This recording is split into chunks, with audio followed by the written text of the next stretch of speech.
Night దాదాపు 11:30-12 గంటలప్పుడు Tungabhadra డ్యాంలో 19 gate కొట్టుకొని పోయేది మన అందరికీ తెలుసు. ఎందుకంటే అది అధికారులు నిర్లక్ష్యం అనేది తెలియదు, ప్రభుత్వం నిర్లక్ష్యము. అంటే నష్టపోయింది అంటూ మన రైతులే.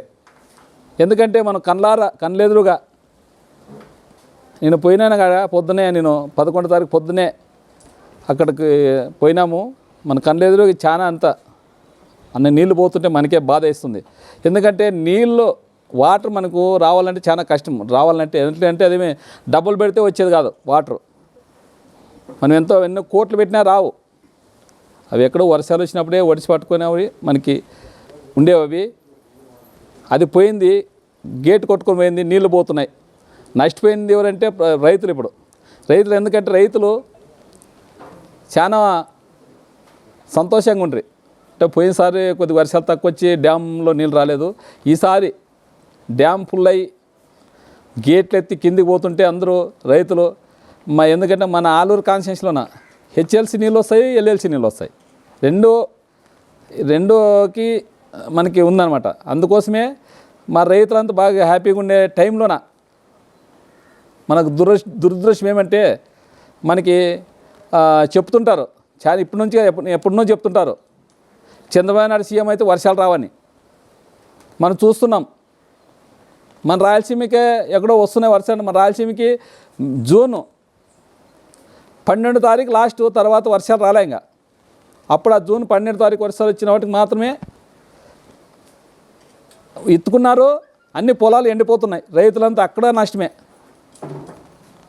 ఏదైనా కానీ ఇప్పుడు వర్షాలు రాలేదని దురదృష్టమో మా రైతు దురదృష్టం అనుకోవాలి. అదేవిధంగా ఏదో కొంతమంది కొన్ని ఆయకట్టుగా కింద ఉన్న వాళ్ళు కొంతమంది వర్షాలు లేకుంటే మన నీళ్ళు తుంగభద్ర ఉంది, హెచ్ఎల్సి ఉంది, రెండింటికి నీళ్ళు కట్టుకుందాం అనుకునే టైంలోన అది నాకు తెలిసి అధికారుల నిర్లక్ష్యమే. అది చూస్తున్నాము. అది ఇప్పుడు మెయింటెనెన్స్ ఉంటుంది. ఆ మెయింటెనెన్స్కి ప్రతి ఒక్కటి ఏదైనా కానీ ఇప్పుడు ఏదైనా జగన్ మీద దొబ్బేస్తున్నారు. మెయింటెనెన్స్ డబ్బులు ఇచ్చి అధికారంలో ఉండేది ఎవరు? అధికారంలో ఉండేది ఎవరున్నారు? ఇప్పుడు చంద్రబాబు నాయుడు ఉన్నాడా, జగన్మోహన్ రెడ్డి ఉన్నాడా అధికారంలో? ప్రతిదానికి ఆ జగన్మోహన్ రెడ్డి మీద దొబ్బేయడము, క్లోజ్ చేస్తున్నారు. మొన్న జరిగిన దానికి జగన్మోహన్ రెడ్డి ఏమి సంబంధం అయ్యా మీకు? అధికారంలో ముఖ్యమంత్రి అనేది మీరు. మెయింటెనెన్స్కి డబ్బులు వేయాల్సినది ఎవరు? మీరు ఎలా? అది జగన్మోహన్ రెడ్డి ఇస్తాడా?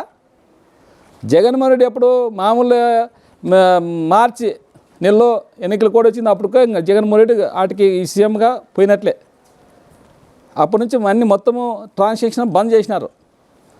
అలాంటిది ప్రతి ఒక్కటి ఇదే కాదు, ఏదైనా కానీ జగన్మోహన్ రెడ్డి మీద ఏమో దొబ్బేస్తారు. అంతా జగన్మోహన్ రెడ్డి అంతా నాశనం చేసి పెట్టారనే విధంగా మాట్లాడతారు. తర్వాత ఏమో ఆయన మీద దొబ్బేసి డబ్బులు లేవంటాడు. ఇప్పుడు పరిపాలన చేసేటప్పుడు డబ్బులు లేవనకూడదు. నువ్వు అధికారం వచ్చినప్పుడు నువ్వు డబ్బు తెలుదానికి రాష్ట్రంలో ఏముందని తెలుదానవా? 14 ఏళ్ళు సీఎంగా చేసినావు నువ్వు. రాష్ట్రం ఎలా ఉండాలని తెలుదానికి అంటే నువ్వు అధికారంలో ఆ సీట్లో కూర్చునేంత వరకు ఎన్ని హామీలని ఇస్తావు? ఎన్ని హామీలు ఇచ్చింది? నీ హామీలు చూసే, ఆ సూపర్ 6 చూసే జనాలు నీకు ఓట్లు వేసి గెలిపించినారు. ఎందుకంటే జనాలు ఎందుకు నమ్మినారంటే జగన్మోహన్ రెడ్డి చెప్పినట్లుగా ఆయన నవరత్నాలు ఇచ్చింటే ఆ నవరత్నాల ప్రకారము కరోనా వచ్చినా కానీ ఆ కరోనా టైంలో అన్ని దేశాల తలకిందులైనా ఆయన సంక్షేమ పథకాలు ఆపలేదు. ఆయన ఇచ్చినాడు కాబట్టే చంద్రబాబు నాయుడు ఈ సూపర్ 6 అమలు చేస్తాడనే విధంగా జనాలు నమ్మి ఓట్లు వేస్తుంటే నువ్వు ఆ సీట్లో అధికారంలో కూర్చొనాక కూటమి ప్రభుత్వం అందరూ నువ్వైతేనేమి, పవన్ కళ్యాణ్ అయితేనేమి, బీజేపీ అయితేనేమి, బీజేపీ కేంద్రంలో ఉన్నావు. ఇప్పుడు జగన్మోహన్ రెడ్డి ఎట్లా చేసినాడు? నిధులు ఉన్నాయి. ఎప్పుడన్నా ఏ పొద్దున్నా డబ్బులు లేవని ఒక మాట అన్నాడా? ఆయన ఏం ఇబ్బంది పడినాడు, ఏం చేసినాడు? ఆయన చెప్పిన ప్రకారం క్యాలెండర్ పలాట్ల టైంకి ఈ నెలలో మేము ఇడుస్తాము అనే విధంగా ముందే సంవత్సరం ముందే క్యాలెండర్ ఇస్తుండే. అట్లా ఇడిసి ఆయన సంక్షేమ పథకాల్లో జనాలకి వేసినాడు. దాన్ని చూసి ఇప్పుడు ఏదైనా కానీ పప్పాన్ని పెడుతున్నామంటే అక్కడ పక్కలో బిర్యానీ పెడుతున్నామంటే బిర్యానీకే పోతారు జనాలు. నువ్వు బిర్యానీ పెడతామంటే బిర్యానీకి పోయినారు పక్కలో. ఈరోజు ఏం చేస్తున్నావు? అంత పేక్ చూపిస్తావు. చెప్పినాను సూపర్ సిక్స్ చెప్పినాను, ఏం చేస్తావు మీరే అర్థం చేసుకోవాలంటావు. అంటే నీది అయిపోయింది, 5 ఏళ్ళు నన్ను ఏం చేస్తారు కదా అనే లెక్కలో నువ్వు మాట్లాడతావు. నువ్వు మాట్లాడి ఏమని చేసుకో. నువ్వు సూపర్ సిక్స్ జనాలు నీకు ఓట్లు వేసినారు. ఆ సూపర్ సిక్స్ అమలు చేస్తావో చేయవో మాకు సంబంధం లేదు. ప్రతిది ఏదన్నా కానీ జగన్మోహన్ రెడ్డి అంటావు. తుంగభద్రలోన డ్యామ్ గేటు పోతే జగన్మోహన్ రెడ్డికి ఏం సంబంధమే? ఇప్పుడు ఆయన ఎంపీ గారు ఆడిపోయి అంత అడావుడి చేస్తాడు. ఆయనకి ఏం తెలుసు? దానికి జగన్మోహన్ రెడ్డి బాధ్యత, మీరు బాధ్యత దానికి. మీ చంద్రబాబు నాయుడు ఇప్పుడు రాజీనామా చేయాల. ఇవన్నీ బాధ్యత వహిస్తూ రాష్ట్రంలోన ఇంత అరాచక పాలన చేస్తున్నారు. అది ఎవరు బాధ్యత? అది జగన్మోహన్ రెడ్డి బాధ్యత. అది ప్రతిదానికి ఏడని మాట్లాడితే ఎవరు నాయకులైనా కానీ, ఏ ఎమ్మెల్యే అయినా కానీ, ఏ మంత్రి అయినా కానీ మాట్లాడి జగన్మోహన్ రెడ్డిని పేరెత్తుకొని వాళ్ళకి అసలు నిద్ర పట్టదు, వాళ్ళకి పొద్దుపోదు. ప్రతిదానికి జగన్మోహన్ రెడ్డి, ఏదున్నా జగన్మోహన్ రెడ్డి అంటారు. జగన్మోహన్ రెడ్డి జపం చేస్తున్నారు. మీకు ఒకటే చెప్తున్నాం, మీకు పరిపాలన ఇచ్చింది, పరిపాలన చేయమని జనాలు మీకు ఓట్లు వేసినారు. మీకు జగన్మోహన్ రెడ్డి జపం చేయమని కాదు. జగన్మోహన్ రెడ్డి వద్దనుకున్నారు, మిమ్మల్ని ఓట్లు వేసినారు. మీకు ఓట్లు వేసి గెలిపించినారు. మీ సూపర్ సిక్స్ నమ్మి ఓట్లు వేసినారు. ఆ సూపర్ సిక్స్ ఏమో అమలు చేయాలి, కానీ ఆ సూపర్ సిక్స్ని విడిచిపెట్టి ప్రతిదీ జగన్మోహన్ రెడ్డికి ముడిపెడుతూ ఏదైనా ఆయనకే ఇప్పుడు ఆయనే డబ్బులు గారు ఆయన తెచ్చేయాలి. మీకు ఇప్పుడు మీ సంక్షేమ పథకాలకి ఆ డబ్బులు గారు ఆయనే తెచ్చేయాలని చెప్పండి. ఆయన తెచ్చిస్తాడే మళ్ళా. ఎందుకే ప్రతిదానికి జగన్మోహన్ రెడ్డి జపం అయిపోయింది మీకు. డ్యామ్ దిగిపోయినా జగన్మోహన్ రెడ్డి అంటారు, ఎవరన్నా పోయినా జగన్మోహన్ రెడ్డి అంటారు, ఏదన్నా నిధులు లేవన్నా జగన్మోహన్ రెడ్డి అంటారు. మీరు లేవనండి, డబ్బులు లేవంటున్నారు. ఓకే, మీ సంక్షేమ పథకాలు విడిచిపెట్టాను, మేము వద్దనే లేదు.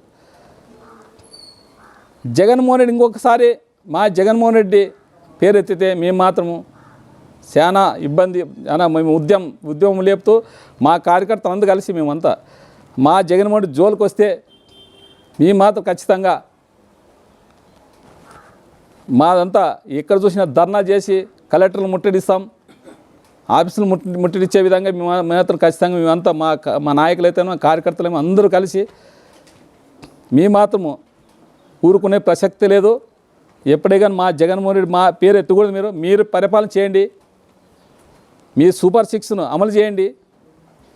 మేము కానీ మీ సూపర్ సిక్స్ని ఇప్పుడు ఇప్పుడు మేము ఇంకా 6 నెలలు మిమ్మల్ని ఏం అనదలుచుకోలేదు. ఎందుకంటే మీరు జనాలకు తెలాల, ప్రజలకు మీ మోసం అంతా ప్రజలకు తెలాల. మీరు ప్రజలు మోసం చేసి గెలిచినారు. ఇప్పుడు చూస్తున్నాము, మేము కాదు ప్రజలే మిమ్మల్ని తిరస్కరిస్తున్నారు. ఎందుకంటే మీరు చెప్పినవన్నీ చూసి ప్రతి ఒక్కరూ బరగోట్లను చూపించి చెప్తున్నారు. మీరు చెప్పింది నీకు 15,000, నీకు 15,000, నీకు 15,000, నీకు 18,000 అని. మేము చెప్పినవి కాదు, ప్రజలే. ఆ ప్రజలు మీరు చేసింది ఆ సంక్షేమ పథకాలు చేయండి. మీరు ఊకునే మా కార్యకర్తల మీద దాడి చేస్తారు, మా కార్యకర్తల్ని చంపేస్తున్నారు. మీకు అధికారం ఇచ్చింది ఎందుకోసం? పరిపాలన చేసేదానికే, లేకపోతే మా వైసీపీ కార్యకర్తలను చంపేసేదానికే? మేము ఒకటే చెప్తున్నాం, మీరు మీ సంక్షేమ పథకాలు ఏముండవో అమలు పరచండి. మీది ఏమైనా అభివృద్ధి ఉండేదో మీ అభివృద్ధి చేసుకోండి. మీరు ఏమైనా దోచుకొని తింటారో దోచుకొని తినండి, మాకు సంబంధం లేదు. ఎట్లంటే మీకు ప్రజలు మీకు అధికారం కట్టినారు కాబట్టి మేము 5 ఏళ్ళు మేము లేమని ఏం చేసుకున్నా మేము నిలదీసే మేము మాత్రం నిలదీస్తూనే ఉంటాం. ప్రజల్లోకి మీరు ఏదో అవినీతి చేస్తున్నారో అవన్నీ మేము ప్రజలకి చెప్పే విధంగా మేము చెప్తుంటాము. ఖచ్చితంగా మేము మాత్రం ప్రజల్లోకి పోయి మీరు ఏమేమి ఉందో అప్పుడే ప్యాకాట్లు, లిక్కరు దందాలు చేసేది మొదలుపెట్టినారు.